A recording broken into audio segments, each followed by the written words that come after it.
तो चलिए आप सभी को हरिहर शुरू करते हैं आज की इस जूम मीटिंग की। और आज की इस जूम मीटिंग में हम आपके बीच में अनुभव एक भक्त के लेके आए हैं जो आपके बीच में मैं अभी इनवाइट करने वाला हूं। एंड दरबार से जुड़े हुए उनको लगभग शायद 3 साल का वक्त हो चुका है। सो अपने प्रोफाइल के बारे में वो खुद ही हमें बताएंगी, उनसे हम सारे सवालों के जरिए वो सारी चीज़ों को जानेंगे। एंड नागपुर की रहने वाली हैं, तंत्र दीक्षा में लेवल 1 पे हैं। सो इसका मतलब है तंत्र दीक्षा पे पहुंचने का मतलब है एक बहुत ही गहरे अनुभव जिनको जरूर आई होप रहे होंगे दरबार से संबंधित। सो पूरे सारे के सारे अनुभव उनके जानेंगे, उनके परिवार के बारे में जानेंगे, उनकी समस्याएं क्या थी उसके बारे में जानेंगे। बट हम शुरू करें उससे पहले मैं बताना चाहूंगा ये जो प्रोग्राम है इसका वर्बल परमिशन आश्रम के मैनेजमेंट से लिया हुआ है, लेकिन फिर भी हम आपको बताना चाहेंगे ये जो कार्यक्रम हम करते हैं चर्चा दरबार की, जिसके अंदर हमने इस प्रोग्राम को नाम दिया है my experiences with Karauli Shankar Mahadev. तो इस प्रोग्राम में जितनी भी बातें हम करते हैं वो सारे भक्तों के अपने खुद के अनुभव होते हैं, उसे दरबार का ऑफिशियल स्टेटमेंट ना माना जाए। एंड यहाँ पे हम एक दूसरे की जो पुराने जो अनुभव है उसके बारे में बात करते हैं, लेकिन साथ में जो नए भाई बहन होते हैं जिनके कुछ सवाल शायद मन में होते हैं, तो उनके सवालों का जवाब देने के लिए हमारे बीच में अनुभवी भक्त इस मीटिंग के अंदर रहते हैं। तो आप इस मीटिंग के बाद अपने सवाल भी पूछ सकते हैं, लेकिन सवाल के लिए हम निवेदन करेंगे केवल वही भक्त जिनकी प्रक्रिया अभी तक पूर्ण नहीं हुई है या नए हैं, उन्हीं के सवालों के जो जवाब हैं वो हम यहाँ पे देने के अपने आप को योग्य मानते हैं। क्योंकि अगर कोई पुराने भक्त हैं जो दरबार से जुड़े हुए हैं और वो हमसे कोई सवाल करते हैं तो उनका और हमारा लेवल सेम सेम एक जैसा ही होता है, इसीलिए हम उनके सवालों के जवाब नहीं दे पाते हैं। तो उनसे हमारा निवेदन है कि वो दरबार जाके संपर्क करें, क्योंकि आपके जो सवाल होंगे वो हायर लेवल के होंगे। जैसे एक 10वीं के स्टूडेंट से अगर आप बीटेक की चीजें पूछेंगे तो he will never be able to tell your answers. So similarly हमारे साथ में भी कुछ ऐसा ही हो जाता है, तो इसलिए आप सीधे दरबार में जाके संपर्क कर सकते हैं।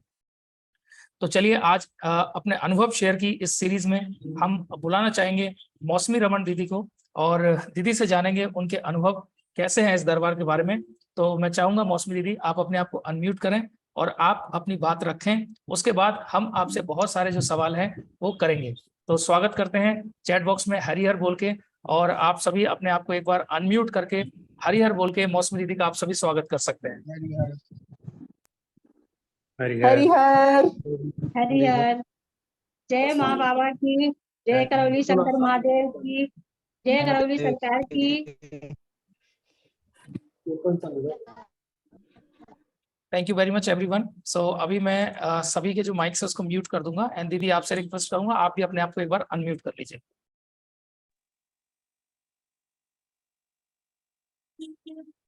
दीदी स्वागत है आपका।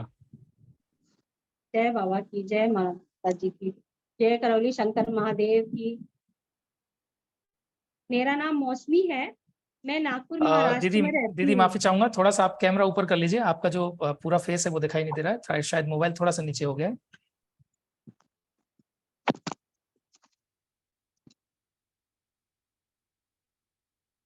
जी थोड़ा सा और।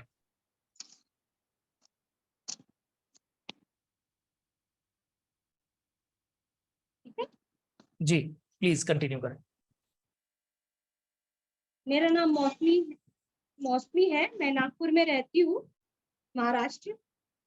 मैं आज अपना कुछ अनुभव शेयर करना चाहती हूँ कि मैंने अपने जीवन में करौली शंकर महादेव से जुड़ने के पहले और बाद में क्या पाया है और अपने जीवन में क्या खोया है। तो यही अनुभव थोड़ा सा शेयर करना चाहती हूँ।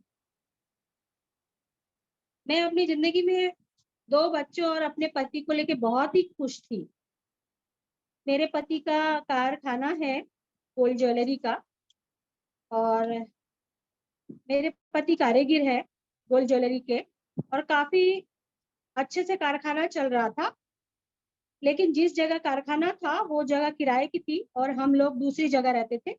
लेकिन अचानक कुछ कारणवश दुकान मालक ने घर बेचने को निकाल दिया, और फिर हम ये सोच रहे थे कि हम लोग कहाँ जाएं। अभी रहना तो यही है क्योंकि कारखाना का सेटअप यही था, मशीनें वगैरह थी, हम तो लेके जा नहीं सकते थे। इसलिए मजबूरन हमने सोचा कि यही जगह हम खरीद लेते हैं। तो इन्होंने अपने दोस्त भाइयों से, अपने रिश्तेदारों से कुछ हेल्प लेके ये मकान खरीद लिया। काफी बड़ा मकान है, 2200 स्क्वायर फीट का है, और मेन मार्केट में है, इतवारी मार्केट में है। तो हमने ये खरीदा। और जब से हमने ये मकान खरीदा तब से हम लोगों की जैसे कि उल्टी गिनती बोलते हैं ना, कि अपने लाइफ में उल्टी गिनती हमने शुरू कर दी है। तो शायद मेरी उल्टी गिनती शुरू हो गई थी हमारे फैमिली की। तो हमने जब से मकान खरीदा था तो हमारी बहुत हर दिन एक ना एक प्रॉब्लम चलती रहती थी। कभी हम लोग खुश नहीं रह पाते थे। धीरे धीरे घर पे लड़ाई झगड़ा, वाद विवाद, बच्चों का टेंशन, घर का टेंशन, मेरा टेंशन, मेरे परिवार का टेंशन, कारखाने का टेंशन, बहुत सारी चीजें थी जो टेंशन भरी ही थी। इस बीच इनके दोस्त या मेरी फ्रेंड लोगों ने कहा कि ये तांत्रिक के पास जाओ ठीक हो जाएगा, झाड़ फूक कराओ ठीक हो जाएगा। तो हमने झाड़ फूक कराई, बहुत चीजें करवाई, उनको भी घर पे बुलाया, सब कुछ किया, कुछ भी ठीक नहीं हुआ। 5-7 साल, आज 9 साल हो गया शायद इस घर को। तो 9 साल से 7 साल तो हमारे साथ बहुत ही प्रॉब्लम चालू थे और शायद हम लोग खुश थे ही नहीं और रह भी नहीं सकते थे इस घर में, कुछ प्रॉब्लम थी इस घर पे। फिर तांत्रिक के पास जाना आना यही करना, झाड़ फूक, उसने कहा ये रखो ठीक हो जाएगा, ये बांधो ठीक हो जाएगा, कमर में बांधो, गले में बांधो, बच्चों को खिलाओ, कुछ भी खाओ। ये बहुत सारी चीजें की है हमने अपनी लाइफ में।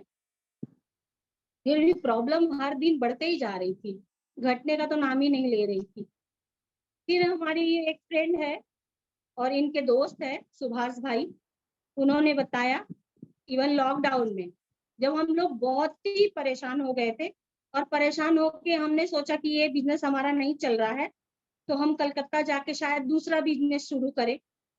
तो हमने इस घर में लोन भी लिया और लोगों से पैसे मांगे और हम कलकत्ता में जाके वहां भी बिजनेस सेटअप किया, लेकिन वहां भी हमारा बिजनेस सेट नहीं हुआ। पैसे भी चले गए और डिप्रेशन में आ गई, मैं तो पूरी तरह डिप्रेशन में चली गई थी। मेरे लिए खाना सोना बहुत ही मुश्किल हो गया था। फिर उन्होंने बताया लॉकडाउन के समय जब मैं बहुत ज्यादा डिप्रेशन में चली गई थी, किसी से बात ही नहीं करती थी, तो मेरी फ्रेंड ने बताया है कि करौली सरकार जाइए, वहां शायद आपका कुछ अच्छा हो जाए। तो हमने सोचा कि जब हम इतने जगह गए हैं, कहीं मंदिर मस्जिद कहीं भी नहीं छोड़ा, तो यहाँ जाने से क्या सही हो जाएगा। लेकिन फिर भी हमारे मन में ऐसा आया कि नहीं, बोलते हैं तो चलो एक बार देख लेते। उन्होंने बोला मैंने लिंक दिया है आपको, आप लिंक देखो, उनकी वीडियोस देखो, शायद कुछ अच्छा लगे आपको। तो मैं कलकत्ता में ही थी, नागपुर में नहीं थी, और वहीं से मुझे बहुत ज्यादा प्रॉब्लम थी, घबराहट बहुत ज्यादा होती थी और घबराहट के मारे जब भी घबराहट शुरू होती थी तो मैं एडमिट हो जाती थी हॉस्पिटल में। फिर उनके बाबा के वीडियो देखने लगी, जब भी घबराहट होती थी तो बाबा के वीडियो देखती थी और देखते देखते हम लोग इतना खो गए बाबा के वीडियो में कि कई बार तो मैं हॉस्पिटल नहीं गई। वो वीडियो देखने से थोड़ी देर 1-2 घंटे बाद धीरे धीरे ठीक होने लगा था।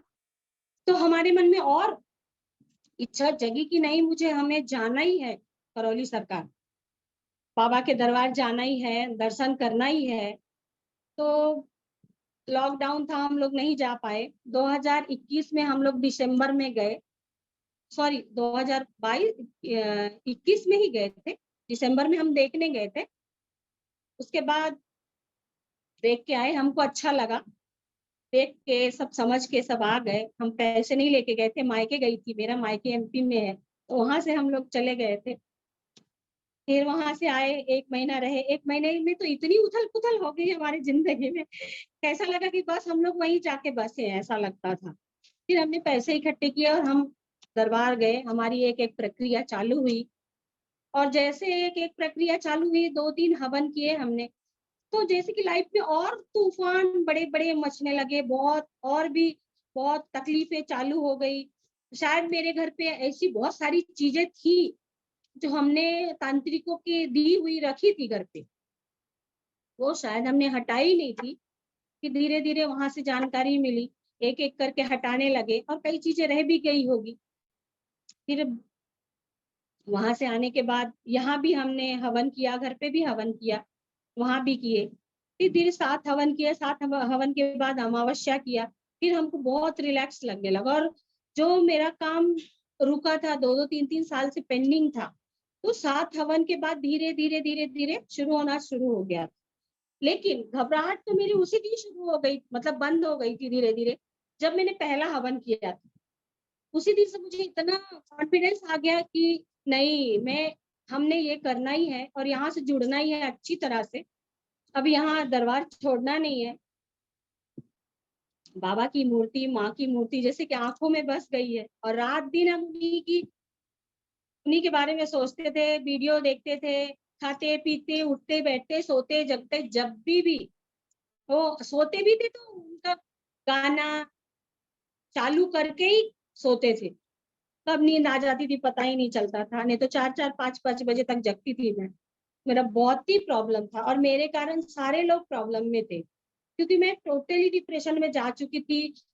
डॉक्टर इलाज चल रहा था मेरा और अल्सर भी था मुझे, यूरिन में प्रॉब्लम थी, बहुत सारी प्रॉब्लम थी, थायराइड तो नहीं है, ये स्पॉन्डिलाइटिस की प्रॉब्लम थी, बहुत सारी और 5-6 डॉक्टरों की दवाई मेरी कंटिन्यू चलती थी। मैं रोक नहीं सकती थी। माइग्रेन की टैबलेट तो मैं डेली खाए बिना कभी नींद नहीं आती थी। वहाँ से धीरे-धीरे मेरा अच्छा हुआ। बहुत, बहुत, बहुत अच्छा हुआ और मैं धन्यवाद करती हूँ माँ-बाबा का कि मेरे जीवन में और मेरी फ्रेंड का कि मेरे लाइफ में उन्होंने मुझे वहाँ का रास्ता दिखाया और हम लोग गए और ना गए होते तो शायद मैं आपसे ज़ूम मीटिंग में आके बात नहीं कर रही होती और शेयर नहीं कर पाती अपने कोई भी तकलीफ़ें। तो ये मैं बहुत बड़ी शुक्रगुज़ार हूँ अपने माँ-बाबा की, बाबा जी की, गुरुदेव की, बहुत ज़्यादा तहे दिल से उनका शुक्रिया अदा करती हूँ और नमन करती हूँ और सारा जीवन मुझे लगता है कि मैं जब तक ज़िंदा रहूँगी, मेरे माँ-बाबा के चरणों में ही रहूँगी। यही सोचा है और सोचती हूँ और ऐसा ही होगा।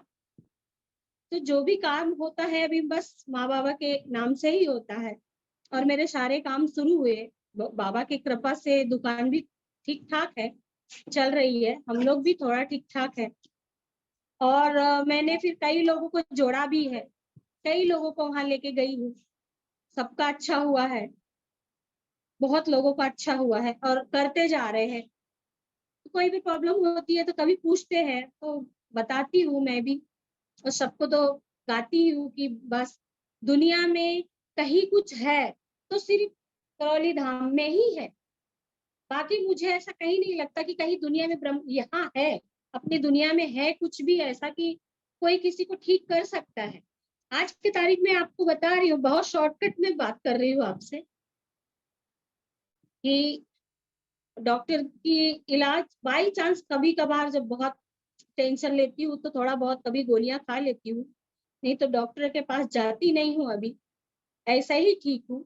दरबार से हर मंगलवार, शनिवार को उनका ध्यान करती हूँ और सब सही होता है। मेरे लाइफ में तो बहुत कुछ सही हुआ, मेरी बेटी अच्छी हुई है। बेटा तो मानता ही नहीं ज़्यादा, बेटा नहीं मानता है इसलिए उनका नहीं कह सकती हूँ। बाकी मेरा बेटा भी भाग गया था, गुरुजी ने बोला कि बस टेंशन मत लो 1-2 महीने में आ जाएगा, तो वो भी फिर घर आ गया। बहुत सारी मेरी ज़िंदगी में है उथल-पुथल थी कि इवन इतनी दूर तक बात चली जाती थी हमारे लाइफ में कि हम दोनों का जब झगड़ा होता था, तो बोलते थे ठीक है तुम अलग रहो, मैं अलग रहता हूँ, साथ में नहीं रहते हैं, डिवोर्स कर लो, तुम्हें नहीं रहना है तो। ऐसी बहुत सारी बातें थी। बहुत, बहुत अच्छी हूँ मैं, खुश हूँ, शायद दिख रही हूँ आपको, अच्छी खुश दिख रही हूँ। नहीं तो मैं किसी से बात करना छोड़ दी थी, बस नींद की गोलियाँ खाती थी और सोती थी। नींद की गोली 5-5, 6-6, 7-7 खा लेती थी और 4-4 दिन सोती रहती थी। दुनिया से कोई मतलब नहीं, पति से नहीं, बच्चों से नहीं, किसी से प्यार नहीं था, लगाव ही नहीं था। लेकिन बाबा ने मुझे सब कुछ दिया है वापस से, सब कुछ खो दिया था मैंने, तो मेरी ज़िंदगी उन्होंने वापस दी है। तो मैं अपने आप को बहुत धन्य मानती हूँ कि मैं ऐसे दरबार से जुड़ी हूँ और यही बोलती हूँ कि सबने विश्वास रखना चाहिए और सच्चे मन से हर चीज़ उनका पूरा करना चाहिए और धैर्य रखना चाहिए और सारी चीज़ है अपने ऊपर। हम जितनी श्रद्धा अपने अंदर रखेंगे, उतना ही हम आगे बढ़ेंगे। अगर हमें भगवान की सेवा करें, बाबा की सेवा कर रहे हैं, माँ-बाबा की सेवा कर रहे हैं, वहाँ जा रहे हैं, करौली धाम जा रहे हैं, लेकिन हमारे मन में अंदर अंदर आत्मा नहीं पुकारती है और हम पूरी तरह विश्वास नहीं करते हैं, तो हमारा अच्छा नहीं होता और रुक जाती है, कई चीजें रुक जाती है। इसलिए सबसे पहले तो हमें संतोष चाहिए, एक विश्वास चाहिए माँ बाबा के ऊपर कि जिस रास्ते से हम जा रहे हैं और गए हैं, जहाँ से हमारा थोड़ा अच्छा हुआ है, हम सब्र करेंगे हमारा पूरा अच्छा होगा। मैं तो यही मानती हूँ और सबको यही बोलती हूँ, जो भी जुड़ते हैं और जिनको भी जोड़ती हूँ, मैं यही बोलती हूँ कि बस श्रद्धा विश्वास पूरी तरह रखो, माँ बाबा के ऊपर अपनी जिंदगी सौंप दो कि जो भी अच्छा भी होना है आपके लिए होना है और बुरा भी होना है आप ही करो। मैं कुछ नहीं जानती और ना ही मुझे कुछ आता है, बहुत ज्यादा पढ़ी लिखी तो नहीं हूँ, लेकिन बच्चों ने बहुत कुछ सिखाया है यहाँ आके नागपुर में आके। बहुत छोटी उम्र में मैं नागपुर आ गई थी, शायद 13 साल में मेरी शादी हुई थी, तो 13-14 साल में मैं नागपुर आ गई।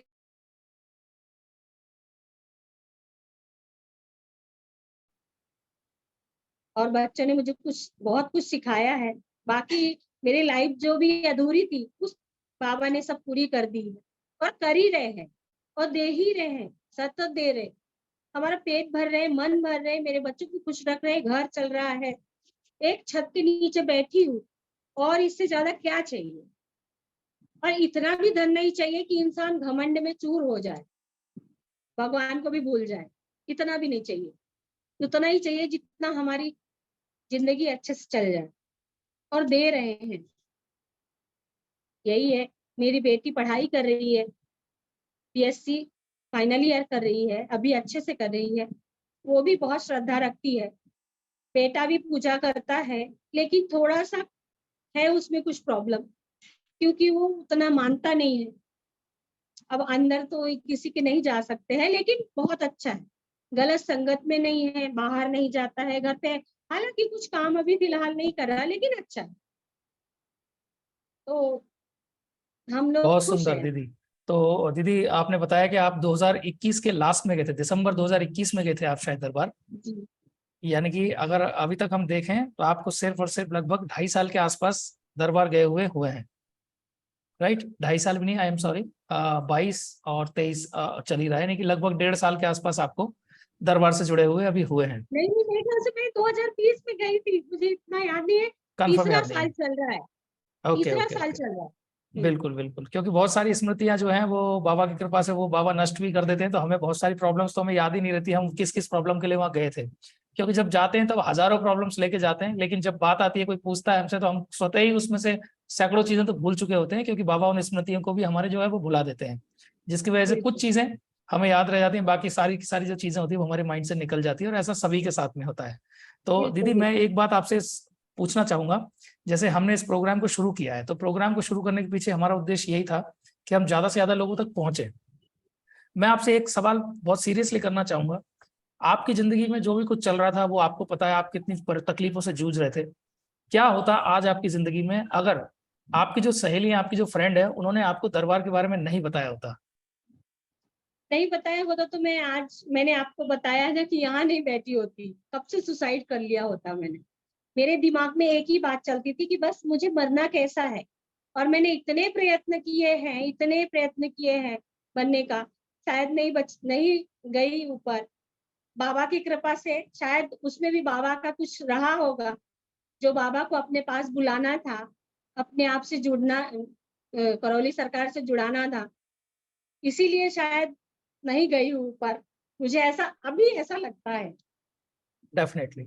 तो यानी कि हम जितने भी लोग अभी इस जूम मीटिंग में हैं, हम सभी का एक नैतिक दायित्व बनता है कि हम जितने ज्यादा से ज्यादा लोगों को दरबार तक पहुंचा सकते हैं, या किसी भी तरह से प्रत्यक्ष या अप्रत्यक्ष रूप से उनको दरबार के बारे में उनको बता सकते हैं। तो बहुत सारे लोग क्या होता है दीदी, वो दूसरों को बताने में संकोच करते हैं। तो आप ऐसे लोगों को क्या कहना चाहेंगे जो बहुत संकोची स्वभाव के होते हैं, जो किसी को दूसरों को दरबार के बारे में बताते नहीं है? तो क्या मैसेज देना चाहेंगे आप? मैं तो यही मैसेज देना चाहूंगी कि देखिए, हमें अगर कुछ बीमारी होती है, ठीक, तो हम जैसे डॉक्टर के पास जाते हैं और हमारी वो बीमारी काफी हद तक ठीक हो जाती है, तो हम कई लोगों को बताते हैं ना कि आप ये डॉक्टर के पास मत जाइए, ये डॉक्टर ने हमें अच्छा किया है, आप इस डॉक्टर के पास जाइए, आपका इलाज अच्छा होगा। हम ऐसे ही बोलते हैं ना। जी तो ये तो बिल्कुल। भगवान का घर है, ये शक्ति दरबार है, शिव शक्ति दरबार है।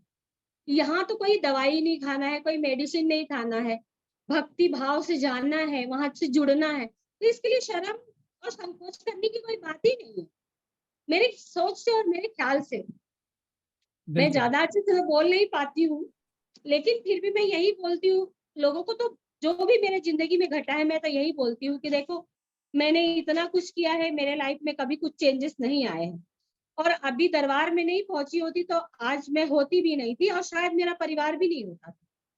जी तो मैं तो ये बेझिझक बोलती हूँ कि अगर आपको प्रॉब्लम है, सक्षम हो तो आप पूरी तरीके से जाओ, नहीं सक्षम हो तो आप नमन करो, हवन ना कर सको तो कम से कम नमन करो, पर जुड़ो। बिल्कुल बिल्कुल। तो कई नमन लोग करिए नमन भी घर बैठे। करते हैं। जी, घर बैठे आप नमन कर सकते हैं, आपका कोई पैसा खर्च नहीं होता है।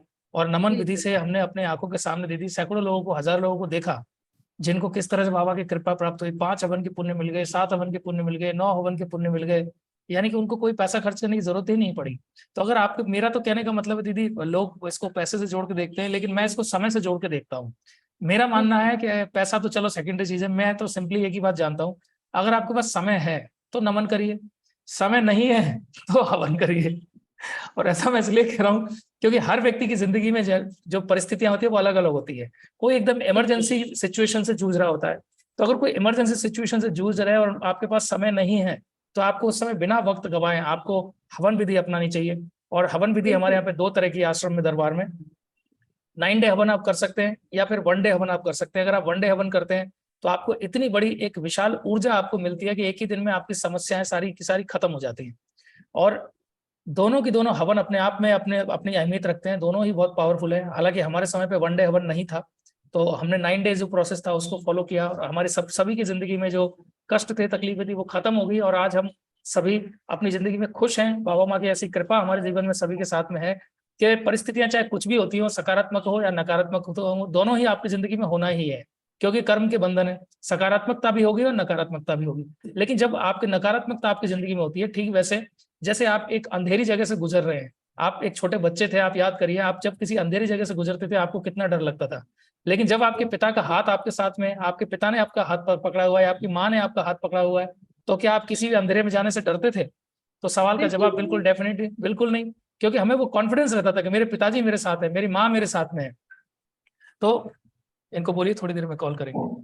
तो जब माँ बाबा का साथ में हाथ हाथ हम पकड़ के रखते हैं, तो हमें बिल्कुल भी डर नहीं लगता। लेकिन यहाँ तो, हमारे यहाँ तो उल्टा है, हम माँ बाबा का हाथ नहीं पकड़ते हैं, क्योंकि हम पकड़ेंगे तो छूट सकता है, बल्कि वो हमारा हाथ पकड़ते हैं। और जब वो हमारा हाथ पकड़ते हैं तो जिंदगी में कभी भी हमारा हाथ जो है वो छूट नहीं सकता। तो माँ बाबा हमारी जिंदगी में आ जाते हैं, और एक बार माँ बाबा हमारी जिंदगी में, उनकी कृपा प्राप्त हो जाती है, तो आप ये मान लीजिए आपके जिंदगी में लाखों वर्ष भी आप तपस्या करके वो चीज नहीं पा सकते जो इस दरबार में आप बस एक छोटी सी प्रक्रिया करके और दीक्षा लेके पा लेते हैं। तो अभी बात करेंगे दीदी दीक्षा की। तो आप तंत्र दीक्षा लेवल 1 में हैं, तो मैं आपसे ये जानना चाहूंगा, क्या करौली शंकर महादेव से जुड़ने से पहले भी आपने कहीं से दीक्षा ली थी? जी। तो आध्यात्मिक अगर अनुभव की हम तुलना करें, तो पहले के आपके आध्यात्मिक अनुभव क्या थे और आज आपके आध्यात्मिक अनुभव क्या है, जो आप स्वेच्छा से शेयर करना चाहें? क्योंकि जो गुप्त अनुभव होते हैं वो शेयर नहीं करने चाहिए, लेकिन एक मोटा मोटी हम रफली आइडिया सभी को दे सकते हैं। जी दीदी। एक्चुअली देखिए, हमारी परिस्थिति बहुत ज्यादा खराब थी, तो लोग बोलते थे कि जब तक दीक्षा ना लो तब तक आप भगवान को नहीं पा सकते हो, मतलब उनसे जुड़ नहीं सकते हो, आपकी बातें वो सुन नहीं सकते हैं। तो जी इसलिए हमने लिया था किसी के कहने से, पर देखा कि कभी ऐसा लगा नहीं कि हमने कुछ पाया है। फिर भी सतत हमारे जीवन में वही प्रॉब्लम चली रही थी, जो थी और आती जा रही थी। इवन मेरे हस्बैंड जो भी नया काम करते थे, हर काम में फेल होते थे, कोई काम में उनको सक्सेस मिलता ही नहीं था। लेकिन वो ऐसे कारागिर है कि लोग कंप्यूटर से डिजाइन तैयार करते हैं, वो हाथों से अपने दिमाग से खुद तैयार करते हैं, स्क्रैच खुद डिजाइन की बनाते हैं। क्या बात और है। नागपुर में ऐसा अभी तक कोई कारागिर नहीं है जो उनका हाथ पकड़ सके। और जब पूरे नागपुर में कई कारीगरों ने नहीं जो काम बनाया हो, वो यहाँ पे आते हैं, उनसे काम बनवाते हैं, जो बहुत क्रिटिकल होता है, जो कोई नहीं बना पाता। मैं जी नागपुर की बात कर रही हूँ। तो वो काम इनके पास आता है, और माँ बाबा की कृपा से इनका बहुत अच्छा है, जो ये हर काम कर लेते हैं, कोई काम में पीछे नहीं है। एक सवाल दीदी मैं जरूर पूछना चाहूंगा। जैसे मेरा भी पहले का जो मतलब दीक्षा का मेरे बाबा से जुड़ने से पहले 3 जगह का अनुभव है। मैं 3 जगह से दीक्षा लिया हूँ। अच्छा, 3 जगह से इसलिए क्योंकि परिवार में एक शुरू से ही एक आध्यात्मिक बहुत ज्यादा माहौल घर में रहा है, पूजा पाठ बहुत ज्यादा होती थी। लेकिन यहाँ तो उल्टा होता है, क्योंकि आपको पता है अगर नकारात्मक शक्तियां आपके साथ में गलत स्मृतियां हैं तो आपकी पूजा पाठ आपके लिए और ज्यादा घातक होती चली जाती है। तो बिल्कुल राइट। जी, वो आप उसके बारे में दीदी क्या कहना चाहेंगे, जो लोग गलत पूजा पाठ कर रहे हैं और बार बार उनके कष्ट तकलीफें बढ़ती चली जा रही हैं? एक्चुअली देखिए, हमारा पूरा घर, मेरे हस्बैंड आध्यात्मिक है, मैं भी, हम बहुत पूजा पाठ करते हैं, बहुत, और करते थे। आज तो माँ बाबा की शरण में है। तो पहले भी हमने बहुत हवन पूजन, किसी ने कहा ये हवन करो, ये पूजा करो, ये देवी की करो, ये भगवान की करो, हमने सबकी किया और बहुत ज्यादा करते थे। हमको पूजा करने के लिए 1-2 घंटे लगते थे पहले से ही। तो ये सब चीजें हमने बहुत कुछ ट्राई किया, बहुत कुछ किया है, लेकिन कभी ऐसा नहीं हुआ कि जितना हम पूजा करते थे, जितना जाप करते थे, उतने ही हमारी जिंदगी में और कष्ट आते थे, वो समाप्त ही नहीं होते थे। कभी मुझे ऐसा नहीं लगा कि मैं पूजा पाठ करके सुखी हुई हूँ, और मन को कभी संतुष्टि भी नहीं होती थी, कि ऐसा लगता था कि हम इतना पूजा करते हैं, इतना पाठ करते हैं, फिर भी हमारी लाइफ ऐसे क्यों है? लोग पूजा नहीं करते फिर भी वो लोग क्यों अच्छे हैं? ऐसे सोचते थे हम लोग। बिल्कुल दीदी, और ऐसे करोड़ों लोग हैं जो इस बात को सवाल के रूप में उनके मन में चलता रहता है कि हमने एक परिवार देखा वो कभी भगवान की पूजा पाठ नहीं करते, उल्टा वो नकारात्मक ही सोचते हैं, लेकिन फिर भी उनकी जिंदगी में खुशियां आ रही हैं। लेकिन हम तो दिन रात पूजा पाठ करते हैं, फिर भी हमारे जीवन में कष्ट क्यों आ रहे हैं? तो उसका जो सबसे बड़ा कारण है वो कारण है नकारात्मकता। हम जो पूजा पाठ कर रहे होते हैं वो हमारे पितरों की स्मृतियां, या हमारे पितृ जो हमारे डीएनए में होते हैं, तो हमारी जो पूजा पाठ होती है वो गलत जगह जा रही होती है, या हम गलत चीजों की पूजा पाठ कर रहे होते हैं लेकिन हमें पता नहीं होता। जैसे दरबार से बिल्कुल। जुड़ने के बाद में हमें पता चला कि जो 8 उंगली का साइज है, लाइक दिस, तो इससे ज्यादा मूर्ति, इससे बड़ी मूर्ति अगर आपके घर में है और वो प्राण प्रतिष्ठित नहीं है, तो उसमें आप निश्चिंत होकर आप ये मान लीजिएगा पूरे विश्वास के साथ कि उसके अंदर एक नेगेटिव एनर्जी का वास होगा ही होगा। बिकॉज वो उस समय जो बेस्ट मीडियम होता है, बेस्ट प्लेस होता है उस नेगेटिव एनर्जी के लिए, जहां पे उसको पूरी सेवा पूजा भोग सब कुछ प्रसाद पूजा सब मिलती है। लेकिन ये चीज हमें पता नहीं होती, हम गलत जगह जगह मंदिर, कहीं भी हम जाके मंदिरों में पूजा करने लग जाते हैं। तो अगर प्राण प्रतिष्ठित मूर्ति नहीं है तो वो भगवान कहलाने के लायक नहीं है, चाहे वो कोई भी मूर्ति हो और कितना ही बड़ा मंदिर क्यों ना हो। क्योंकि ये बहुत बड़े मंदिरों में भी ये देखा गया है कि वहां पे नेगेटिव जो एनर्जी होती है ना, वो नेगेटिव एनर्जी ही आपका काम कर रही होती है, और आप खुश होकर और उनकी सेवा पूजा में और ज्यादा लीन हो जाते हैं, उनके पीछे और ज्यादा पागलों की तरह भक्ति करने लग जाते हैं, और बाद में उसी चीज का जो नेगेटिव इफेक्ट है उनका वो है आपके परिवारों के ऊपर आता है। तो गलत पूजा पाठ से भी हमें बचना है। तो जैसा कि हमारे गुरुदेव श्री संतोष भदौरे जी कहते हैं कि पूजा आपको वही करनी चाहिए जो मूर्ति प्राण प्रतिष्ठित हो। अगर प्राण प्रतिष्ठित मूर्ति नहीं है तो आपको जिंदगी में कभी पूजा नहीं करनी है, चाहे वो अपने आप को कितने बड़े सिद्ध मंदिर ही क्यों ना बोला जाता हो। सो ये कंडीशन नंबर 1 है। तो ये हम सब ने देखा है, हम ऐसी जगह से दीक्षा लेते हैं, ऐसे ऐसे हम संतों को गुरु मान के बैठे होते हैं जो खुद मृत्यु को प्राप्त हुए। मृत्यु को प्राप्त होने का मतलब गुरु नहीं होता है। जो हमारे गुरुदेव कहते हैं कि गुरु का मतलब है जो कि स्वयं समाधिस्थ संत हो। स्वयं समाधिस्थ मतलब जो स्वेच्छा से अपने शरीर से बाहर गए हो 10वें द्वार से। और अगर एक साधारण इंसान की तरह किसी की मृत्यु हुई है, और एक आम इंसान की जिंदगी में सबसे बड़ा कष्ट क्या है, उसको पता ही नहीं है वो जिस गुरु की पूजा कर रहा है वो गुरु खुद ही मर के प्रेत बना है, और प्रेत बन के वो उसको तंग कर रहे होते हैं।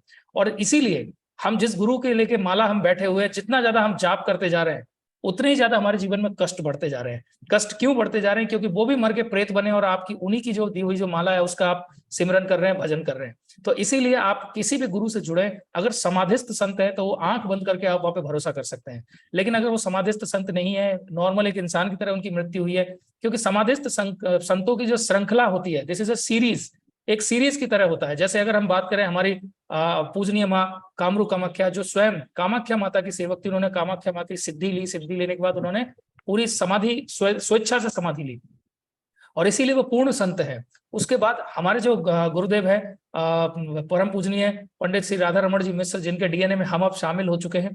तो हमारे जो बाबा हैं उन्होंने महादेव की समाधि ली, महादेव की स्वेच्छा से उन्होंने जो है महादेव को प्राप्त किया। प्राप्त करने के बाद में उन्होंने स्वयं समाधि ली, और स्वयं समाधि लेने का मतलब है स्वेच्छा से शरीर को छोड़कर आप सीधे परम ब्रह्म में जो है वो लीन हो जाते हैं। इसीलिए कहते हैं ब्रह्मलीन जो संत होते हैं उनकी ही शरणागत हमें होना चाहिए, उनकी ही हमें पूजा करनी चाहिए। और उसी स्थान से जुड़ के हमें दीक्षा लेनी चाहिए। तो जब हमने दीक्षा ली है तो हमारी जो दीक्षा हुई है वो जो नए भक्त हैं, जो नए भाई बहन, उनको हम बताना चाहेंगे, हमारी जो दीक्षा है, जो अभी इस समय वर्तमान में हमारे गुरुदेव है आदरणीय श्री संतोष भदौरिया जी, वो एक्चुअली में दीक्षा आपको नहीं देते हैं। वो आपको स्पष्ट बताते हैं कि आप बाबा माँ के भक्त हैं, आपको जो दीक्षा मिल रही है वो सीधी बाबा से मिल रही है। बाबा आपको दीक्षा देते हैं, वो स्वयं आपको दीक्षा नहीं देते हैं, बिकॉज वो अभी खुद भी शरीर में है, और वो कहते हैं मैं भी एक आपकी तरह ही एक बाबा का शिष्य हूँ, भक्त हूँ। बस थोड़ा सा अंतर है, मैं आपसे आगे चल रहा हूँ और आप मेरे पीछे पीछे चल रहे हैं। और पूरी एक शिष्य से लेकर गुरु होने तक की जो पूरी जर्नी है वो हम सबको मिलकर तय करनी है। बाबा हमारे मार्गदर्शक हैं, गुरुदेव हमारे मार्गदर्शक हैं, और गुरुदेव के पास जो आज बाबा माँ की असीम कृपा है, महादेव की और कामाख्या माँ की असीम कृपा है, क्योंकि हमारे यहाँ पूर्ण संतों से हम जुड़े हुए हैं, हम समाधिस्थ संतों से, ब्रह्मलीन संतों से हम जुड़े हुए लोग हैं, इसीलिए हमारी जिंदगी में जो है इतनी खुशियां आती है। और बाकी जगह पे कष्ट आने का जो कारण है वो यही है कि आप पूर्ण एक ब्रह्मलीन संत से नहीं जुड़े हैं, आप एक ऐसे संत से जुड़े हैं जिसकी खुद मृत्यु हुई है, और मृत्यु होने के बाद वो भूत बन के, प्रेत बन के आपके ही जो प्रसाद होते हैं, भोग होते हैं, वो आपको खाते हैं और आपको तंग करते रहते हैं। तो ये एक सबसे बड़ा कारण है। तो अब मैं दीदी मैं चाहूंगा कि हमारे बीच में भाई संतोष रमण पाठक हैं, जिनको हम सुनना चाहेंगे, और कुछ एक हमारे बीच में दोस्तों ने यहाँ पे सवाल भी किए हुए हैं। तो संतोष भैया, आपको मैंने कोहोस्ट बनाया है, मैं आपसे निवेदन करूंगा आप अपने आप को एक बार अनम्यूट करें, और मैं आपसे एक सिंपल से क्वेश्चन करूंगा कि लोग कहते हैं कि जी करौली शंकर महादेव में वही जोड़ सकते हैं जिनको पैसे, जिनके पास पैसे हैं, लेकिन हमने आपने जो अनुभव देखा है वहां का, हमने हजारों लोग ऐसे देखे हैं जिनको, जो बिना पैसे खर्च किए, 1 रुपया जिनको खर्च नहीं हुआ, और वो स्वस्थ हुए हैं। तो संतोष भाई, आपका उसके ऊपर क्या अनुभव है, मैं आपसे जानना चाहूंगा। जय बाबा की। जय बाबा की। आप सभी लोगों को प्रणाम। प्रणाम। हमने तो आपके यहाँ जब पहली बार हम पार्टिसिपेट किए थे तभी बताए थे कि मेरा सारे, मैं भी नौ हवन और बाकी आगे के जो प्रोसेस, ये भी हमने बताया था कि कैसे हो गया मुझे पता ही नहीं, आज भी नहीं पता है कि सब कैसे हो रहा है, 2 रोटी कैसे मिल रही है, कैसे रोटी कपड़ा मकान हो रहा है, आज भी नहीं पता है।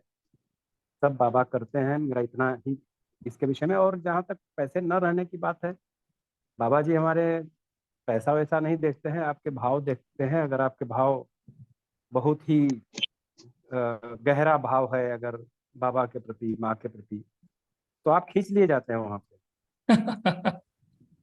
आप को अचानक कोई माध्यम मिल जाएगा और खींच लिए जाएंगे। और बिल्कुल। अनटिल यू सरेंडर, जब तक आप समर्पित नहीं होते हैं, स्वीकार्य नहीं करते हैं परिस्थितियों को, तब तक आपको हैंड्स नहीं मिलेंगे।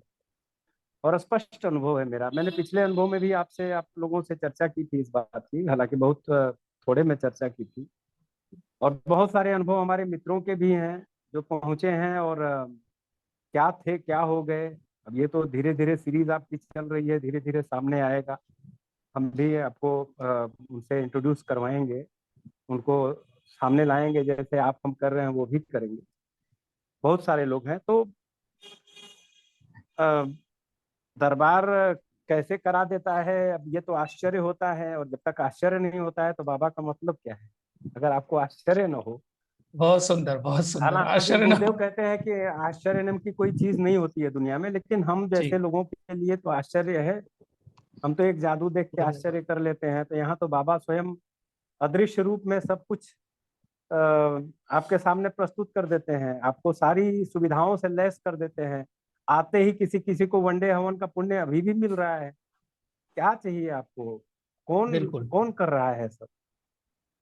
पहले दिन तो दरबार में जाते हैं बाबा के सामने, और पता पड़ता है बाबा ने देखा उनको, उनकी श्रद्धा चेक की, और चेक करके बाबा आदेश देते हैं कि वनडे हवन का पुण्य इनके पास। ये कितनी बड़ी बात है। बाबा तो एक अनुभव गुरुदेव को भी बताए हैं कि देखिए भाई, फलाने नाम का व्यक्ति आ रहा है, उसको ये देना है। 1-2 बार ऐसा भी अनुभव आया है, चूंकि चिकित्सा जब से हम जुड़े हुए हैं तब से देख रहे हैं। तो अब इस पर हाँ ये है कि नमन से भी लोग ठीक होते हैं, बहुत लोगों के अनुभव हैं। अभी भी लोग जा जाके 21 शनिवार वहां पे कर रहे हैं, और गुरुदेव ने ये भी कहा है कि अब उन लोगों से भी फ्री ऑफ कास्ट ही मिलेंगे गुरुदेव। तो ये मामूली बात थोड़ी है, जिसकी एक एक पल की का जो मानव सेवा में लगा हुआ है। 24 घंटे गुरुदेव हमारे लगे रहते हैं। 24 घंटे 24 पता घंटे नहीं लगे कब रहते हैं, सोते हैं बिल्कुल हम लोग। बिल्कुल। हम लोग तो यहाँ शिकवा मतलब शिकायत लेके बैठे रहते हैं उनके आगे। मतलब हमने अपनी जिंदगी में जो देखा है, लेकिन हम मतलब शिष्य गुरु की सेवा कर रहे होते हैं, ऐसा हमने हर जगह देखा है। लेकिन ये पहला दरबार है भैया जी जहाँ पे गुरु जो साक्षात परम ब्रह्म, हमारे ब्रह्मलीन संत के पूर्ण कृपा पात्र हैं, वो शिष्यों की सेवा कर रहे हैं, वो भक्तों की सेवा कर रहे हैं 24 घंटे दिन रात जो है वो पूरी तरह से। मतलब हमें तो यही समझ में नहीं आया इतने समय में बाबा आराम कब करते होंगे, या आराम की उनको नहीं जरूरत नहीं, पड़ती हुई है या नहीं पड़ती है। मात्र मात्र इसलिए कि सेवा भाव हम खुद नहीं समझ पाते हैं, जी सेवा भाव से हम परिचित नहीं थे। मैं इसके पहले हमको नहीं लगता है कि हो सकता है कोई बहुत बड़ी उपलब्धि वाला व्यक्ति हो तो परिचित रहा हो, अदरवाइज सेवा क्या होती है ये तो बाबा के आने के बाद पता चला। डेफिनेटली। आपसे बाबा कुछ नहीं चाहते हैं, आपसे तो बाबा केवल आपकी भक्ति श्रद्धा विश्वास तीन ही चार चीज कहते हैं। जी तो अगर कोई भी काम आप श्रद्धा भक्ति विश्वास से करते हैं वो आपकी सेवा है, without expecting anything from the opposite side. जब जब आप सामने से कुछ चाहेंगे तो वो सेवा नहीं होगी। तो बाबा हम लोगों से थोड़ी कुछ चाहते हैं, बाबा तो सेवा करते हैं ताकि हम प्रेरित होकर के सेवा भाव से, जैसे आप कर रहे हैं सेवा भाव से, जैसे और लोग कर रहे हैं सेवा भाव से, तो यही तो सेवा है। बहुत सुंदर।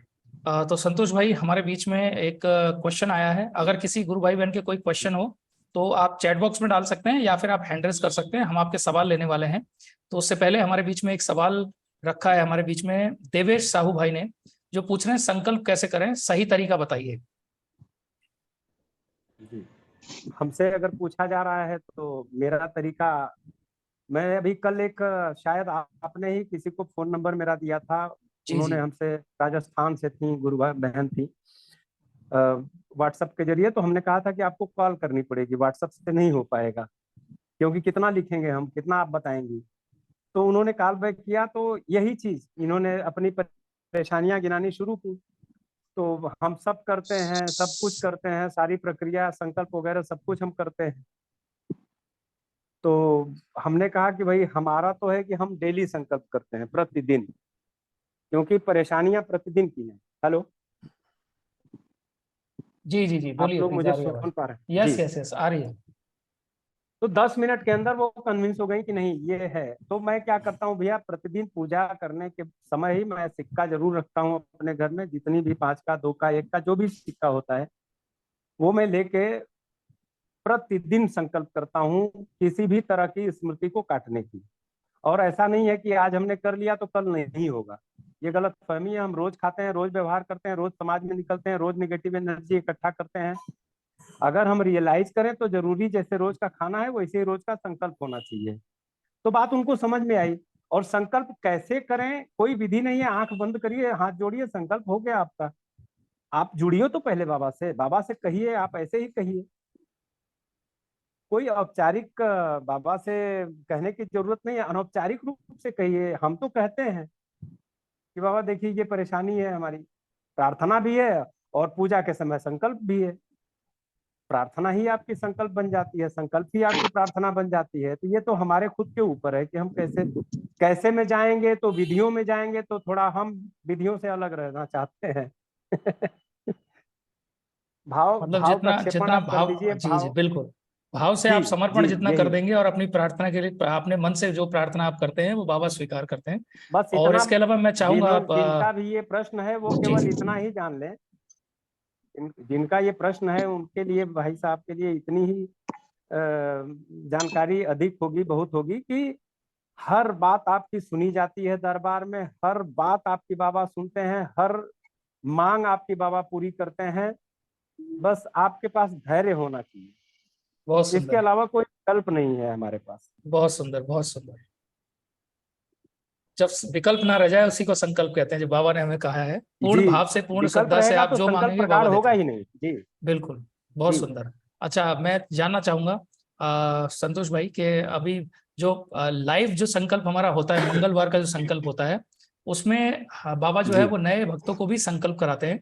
तो मैं चाहूंगा कि कोई भक्त ऐसे हैं जिनके मन में सवाल चलता हो कि अगर मैं दरबार नहीं पहुंच पा रहा हूँ, लेकिन अगर मैं घर से ही पूजा पाठ और संकल्प करूं, तो मंगलवार वार वाला जो संकल्प बाबा कराते हैं उसके बारे में आप थोड़ा सा मार्गदर्शन दीजिए।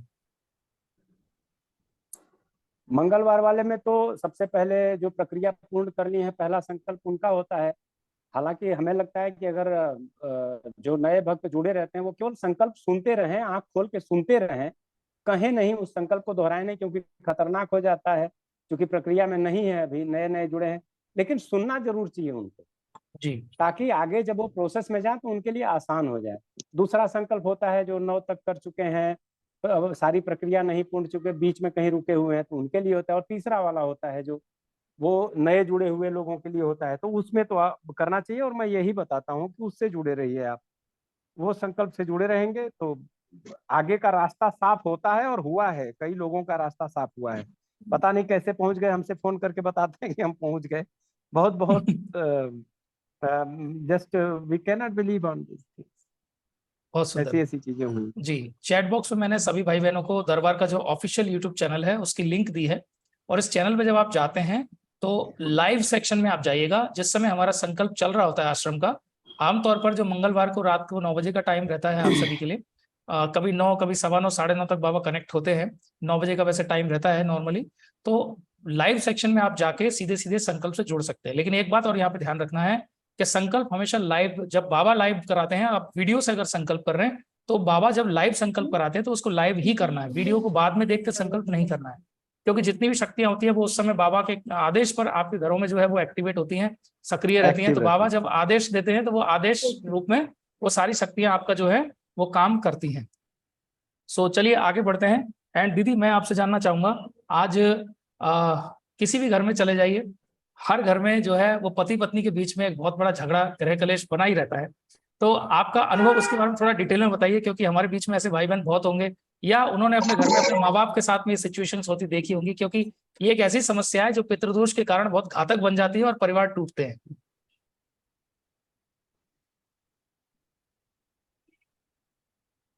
दीदी, इसका जवाब आपको देना है। मुझे देना है। जी जी अनम्यूट। हेलो। जी जी, आ रही है आपकी आवाज। हाँ बोलिए। मैं आपसे जानना चाह रहा हूँ दीदी, आज परिवारों में जो सबसे बड़ी जो समस्या है वो है गृह कलेश। पति पत्नी के बीच में सबसे ज्यादा झगड़े होते हैं। और ये सब हम लोगों ने अपनी जो है अपनी जिंदगी में देखा है, मेरे साथ भी ये बिल्कुल था बाबा से जुड़ने से पहले। तो मैं जानना चाहता हूँ पहले की और बाद की जो सिचुएशन है उसमें क्या डिफरेंस आप देखते हैं। बहुत डिफरेंसेस है। पहले हम लोग बिना सोचे समझे कुछ भी सोचते थे और कुछ भी बोलते थे एक दूसरे को। और कई चीजें नेगेटिविटी जो दिमाग में भरी होती थी तो सामने आती थी। अभी हम ये सोचते हैं कि नहीं, ये चीज नहीं बोलना चाहिए, ऐसा हमें बाबा ने नहीं सिखाया है। और काफी हद तक चुप रहना चाहिए। अगर कोई एक बोल रहा है तो एक को चुप रहना चाहिए मेरे हिसाब से। जो बिल्कुल। हमारे साथ हो रहा है। अच्छा, और मेरे साथ क्या पहली होता है, बात संतोष भैया से भी पूछेंगे। मेरे साथ तो क्या हाँ, होता दीदी, जो लड़ाई झगड़े हमारे होते थे पहले, जिन बातों पे होते थे वो बातें आज भी हो रही है।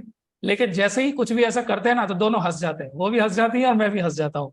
तो बस सिर्फ हमारे नजरिया का फर्क होता है, बात तो वही है, शब्द वही है, लेकिन हमारा नजरिया बदल गया।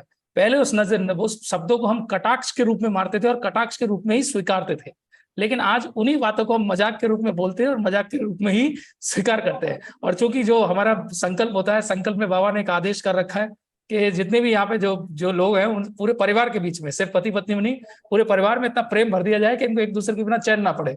तो वो जो चीज है वो हर परिवार में जो है वो होने लगी है। तो संतोष भैया से भी इसका जवाब ले लेते हैं। विवेक रमन भाई भी हमारे बीच में हैं, लेकिन विवेक भाई तो अभी तो इनकी शादी नहीं हुई है, लेकिन इनके परिवार के बारे में जरूर इस सवाल को हम रखेंगे क्या उन्होंने अनुभव किया है। क्योंकि आगे इनको जाके गृहस्थी में आना है, तो ये तो बहुत ही भाग्यशाली है कि जो लोग शादी से पहले, मतलब विवाह से पहले अगर आप दरबार से जुड़ गए तो आप ये मानिए कि आपका डीएनए पूरी तरह से प्योर हो चुका है। अब आगे की जो है वो आपकी जिंदगी में मौज ही मौज है, कष्ट नाम की तो कोई चीज ही नहीं है जो हम सबने भोगा है।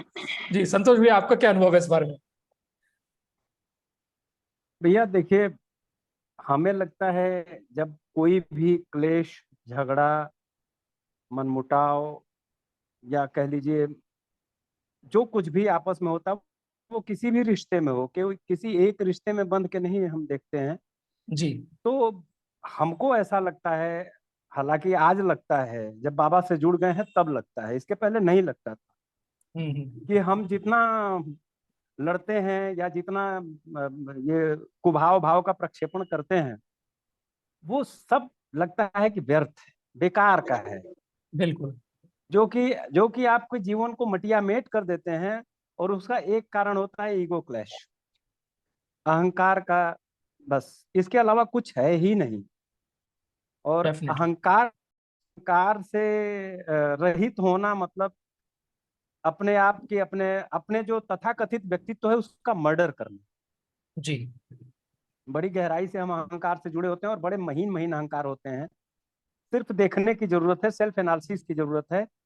अदरवाइज लड़ाई झगड़े सब बेकार की चीजें हैं। There is nothing to fight, nothing to quarrel, कुछ नहीं है लड़ने के लिए। डेफिनेटली इतना सुंदर जीवन बाबा ने दिया है, इसको मस्त होके बिताइए, खाइए पीजिए, मस्त रहिए, खुद भी बिल्कुल। खुद भी बाबा खुश जैसे रहिए, कहते हैं ना, औरों को भी खुश हम खुद भी मौज रखिए। में रहते हैं और अपने भक्तों को भी मौज में रखते हैं।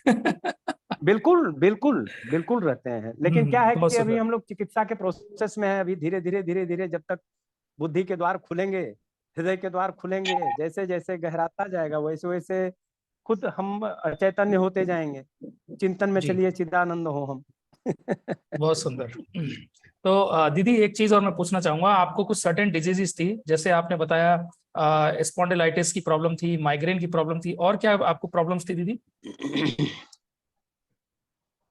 अल्सर, जी यूरिन में प्रॉब्लम, जी स्पॉन्डिलाइटिस, और जी। 11 ऑपरेशन हो चुके हैं मेरे। Oh my God, oh 11 my God. Operations. जो बहुत सारे, अभी बच्चे भी सीजर से हुए हैं, अपेंडिक्स का हुआ है, पित्त की थैली में 11 ऑपरेशन। नहीं है, और बेटी का सीजर हुआ था जब बेटी हुई थी मेरी, तो वो नतड़ियों को काट के वो लेवल पे किया है।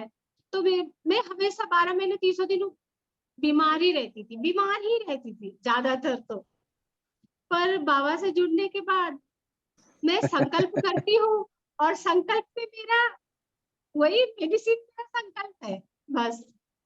मेरा संकल्प ही मेडिसिन है। कुछ भी हुआ कि बस संकल्प कर लेना। पर हाँ, आप जी आज आपने वो अंकल जी ने बताया कि हम हर दिन संकल्प कर सकते हैं।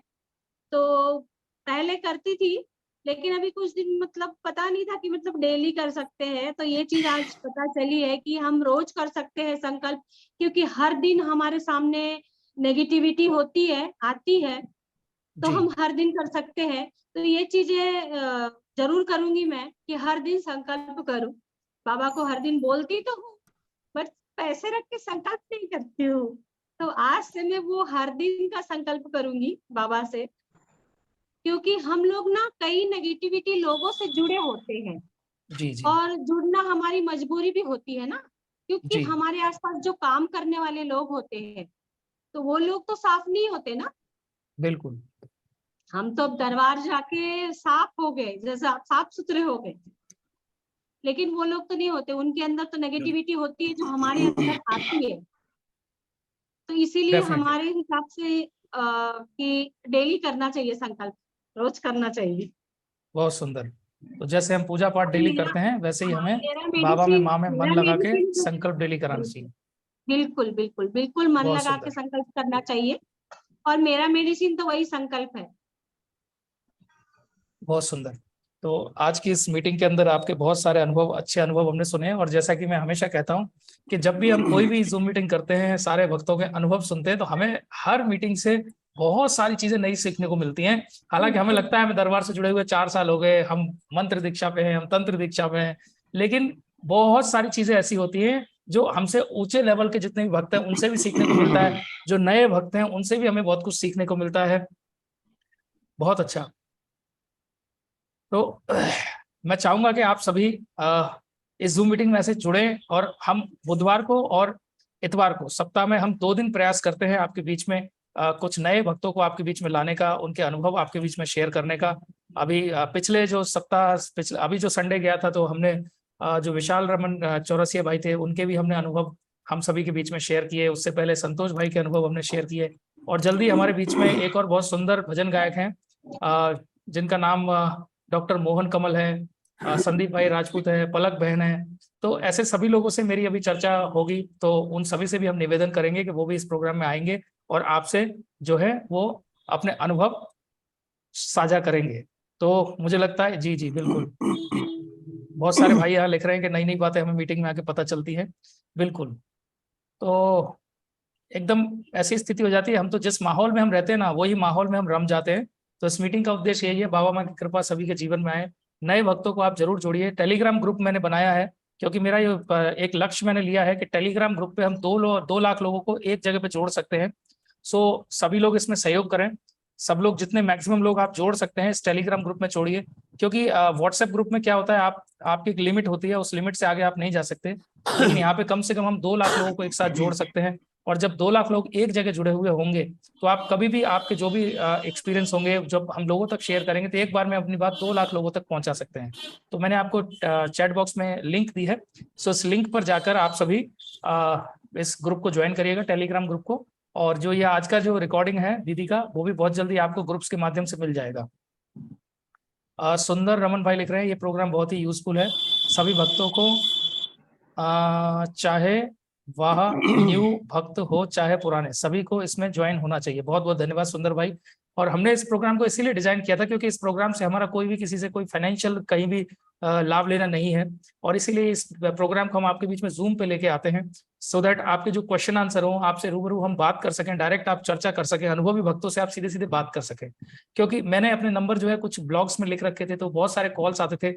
अब मैं एक्चुअली एक एजुकेशनिस्ट हूँ, तो कई बार मैं क्लासेस में रहता हूँ, ट्रेनिंग सेशंस में रहता हूँ, तो बहुत सी बार मेरे से बहुत सारे कॉल मिस हो जाते थे। तो मैं सबको हाथ जोड़ के यही प्रार्थना करता था कि मैं आपके लिए एक प्रोग्राम ऐसा बनाऊंगा जहाँ पे सामूहिक रूप से आपके सबके सवालों के जवाब देने के लिए मैं आऊंगा।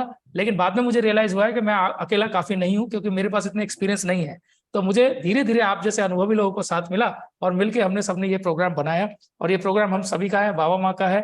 मिलके आगे बढ़ते हैं। और आप सभी के लिए गुड न्यूज है, बाबा ने भी इस प्रोग्राम की काफी चर्चा, इस प्रोग्राम की काफी तारीफ की है। अभी 2 दिन पहले सोनू दीदी अभी वहाँ आश्रम में गई हैं, तो उन्होंने बाबा से जब इसका जिक्र किया, तो बाबा ने भी बहुत खुशी खुशी इस प्रोग्राम की बहुत सराहना की है। तो उसके लिए भी हम बाबा माँ को भी धन्यवाद देंगे कि ये जो प्रोग्राम है जिसके बारे में उनको पता चला, तो उनको भी अच्छा लगा। और आगे मैं चाहता हूँ कि एक दिन ऐसा आएगा जब बाबा हमारे इस प्रोग्राम में जरूर दर्शन देने के लिए आएंगे, ये मेरा विश्वास है। सो इन्हीं सब शब्दों के साथ में आज मैं आपसे अनुमति चाहूंगा। तो सभी लोग अपने आप को अनम्यूट करके हरिहर बोल के इस कार्यक्रम का समापन आज करते हैं। हरिहर। हरिहर। क्या बात है। हरिहर आप सभी को। हरिहर। जय बाबा। बाबा भी आएंगे, साथ में हमारे पूजनीय गुरुदेव भी आएंगे, बहुत जल्द आएंगे। बहुत आप सुंदर, सभी को बहुत मेरा सुंदर। हरिहर। आप सभी बहुत को मेरा सुंदर हरिहर। विवेक बहुत भाई। अच्छा लगा आज। मेरे यहाँ इतना ज्यादा बारिश हो रहा है कि नेटवर्क इशू बहुत ज्यादा हो रही है, इसलिए मैं आज बीच बीच में मैं कट हो जा रहा था लेकिन सुन जरूर रहा था मैं। पाठक क्या जी का भी बात। मैंने सुना और दीदी का भी सुना। बहुत अच्छा लगा आप सभी का अनुभव मेरे को। क्या बात है। तो हमेशा की तरह बाबा का भजन बैकग्राउंड में चला दिया है, हम सब पूरे आनंद बिल्कुल। लेते हुए वीडियो ऑन करके तालियां बजा के भजन पूजनीय करते गुरुदेव हुए का इस 2 दिन कार्यक्रम बाद का बर्थडे समापन है। करेंगे। हमारे पूजनीय गुरुदेव का 2 दिन विवेक बाद भैया बर्थडे जय है, बाबा जी की। सभी अच्छे से मनाइएगा। जी जी बिल्कुल। एक मिनट, मैं विवेक भाई, विवेक भाई जो जी बात भैया। आपने बोली है उसको प्लीज रिपीट करिए, मैं भूल गया था, उसके लिए माफी चाहूंगा। नहीं नहीं, अभी 2 दिनों बाद 4 अगस्त को हमारे पूजनीय गुरुदेव, हमारे करौली शंकर गुरुदेव का जन्म दिवस है। तो जो भक्त अगर दरबार पहुंच पा रहे हैं तो बहुत अच्छी बात है, दरबार पहुंचिए। और जो भक्त दरबार नहीं पहुंच पा रहे हैं, वो घर में ही हमारे पूजनीय गुरुदेव का जन्म दिवस मनाए, बहुत धूमधाम से मनाए। आप सभी को बहुत बहुत शुभकामनाएं बाबा जी के जन्म दिवस के लिए, बहुत एडवांस बहुत में धन्यवाद। बधाई। बहुत बहुत क्योंकि धन्यवाद, आप वो सभी को हमारे पूजनीय शुभकामनाएं। गुरुदेव का बर्थडे तो है ही है, लेकिन वो हम सभी का बर्थडे है। ये बिल्कुल। बात है, इस खुशी में मनाते हैं, सभी मनाइए, सभी घर में अपने, और आनंद से, मौज से, प्रसन्न से भजन गाइए और आनंद लीजिए। बाबा हर घर में है, हर दिल में है, हर क्षण हर समय हमारे साथ रहते हैं। केवल हमको भाव से जुड़ना है और केवल अनुभव करना है। यस, अनुभव अनुभव बड़ी करना बात है। है। बहुत सुंदर। सही। केवल जो इंसान अनुभव कर लिया कि हमारे साथ बाबा माँ है, हमारे साथ गुरुदेव है, उनका जीवन बदल गया, जीवन बहुत बदल गया सुंदर। उनका। 4 तारीख को, ये चीजें। 4 तारीख को जय बाबा की, जय बाबा की। 4 तारीख को 6 बजे सुबह परम पूज्य गुरुदेव के श्री चरणों में, हम तो नहीं जा पा रहे हैं, जी जी भजन जरूर पहुंचेगा आप बिल्कुल लोगों बिल्कुल के गुरुदेव के श्री चरणों में। बहुत सुंदर। क्या बिल्कुल बात है। बिल्कुल। बहुत सुंदर। जल्द जल्द आप लाइए। 4 को गुरुदेव के श्री चरणों में पहुंचेगा। जी जी जी जी उसी समय जब जन्म दिवस है, बहुत क्योंकि बढ़िया। हमारे जी जी भैया जी भाभी भी मौसमी गए दीदी हुए आप हैं अभी अनम्यूट कर सकते हैं, पूर्णिमा भैया के कुछ लिए। बोलना चाह रहे हैं। मौसमी दीदी आप अनम्यूट कर सकते हैं। भैया स्वागत है आपका, हरिहर। मेरे हस्बैंड जी जी हरिहर, स्वागत है आपका। हाँ हरिहर। और कैसे हैं भैया आप?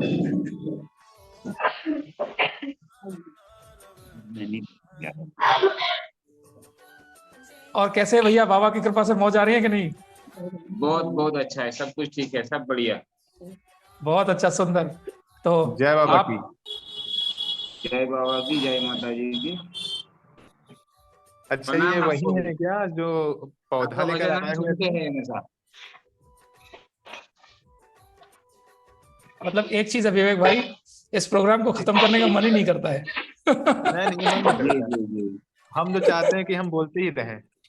हमारा तो ये रहता है, एक बार बोलना शुरू करें फिर हाँ, रुके ही ना। अभी ऐसा लग रहा है कि हमने पूरा बात नहीं बताया।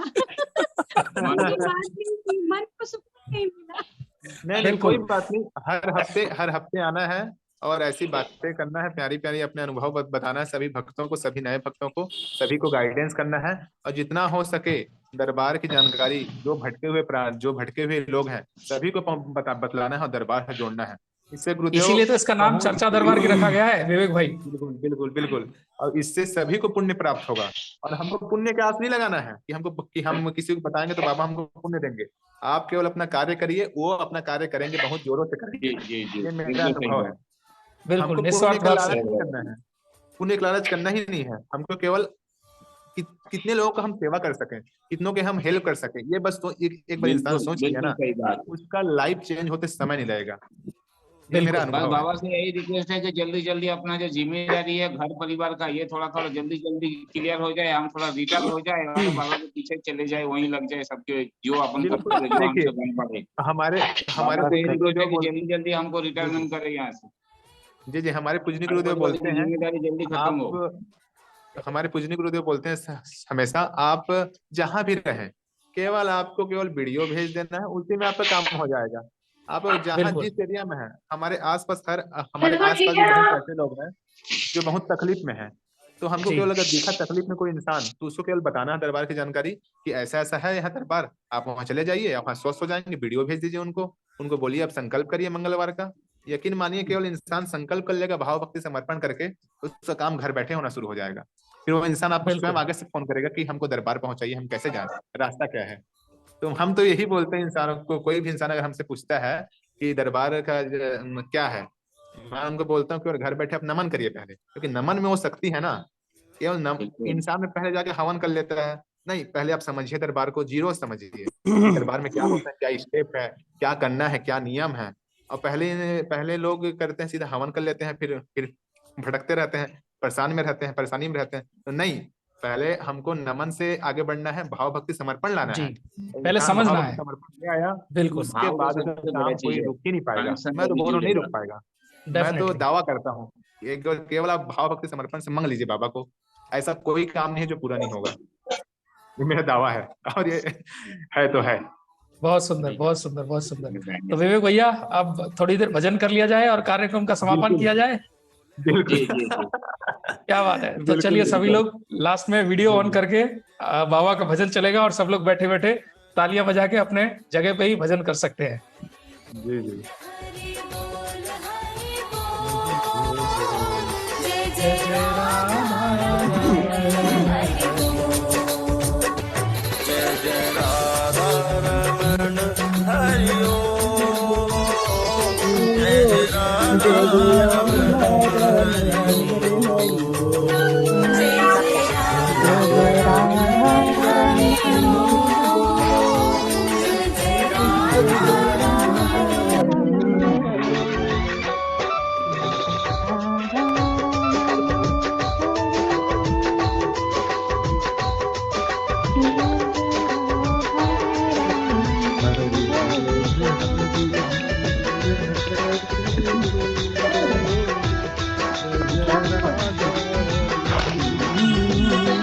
जय जय राधा रमन हरि बोल, जय जय राधा रमन हरि बोल, जय जय राधा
बहुत बहुत धन्यवाद आप सभी का। मिलते हैं हम रविवार को दोपहर 12 बजे। आप सभी को हरिहर। हरिहर हरिहर। जय बाबा की। जय बाबा जी की।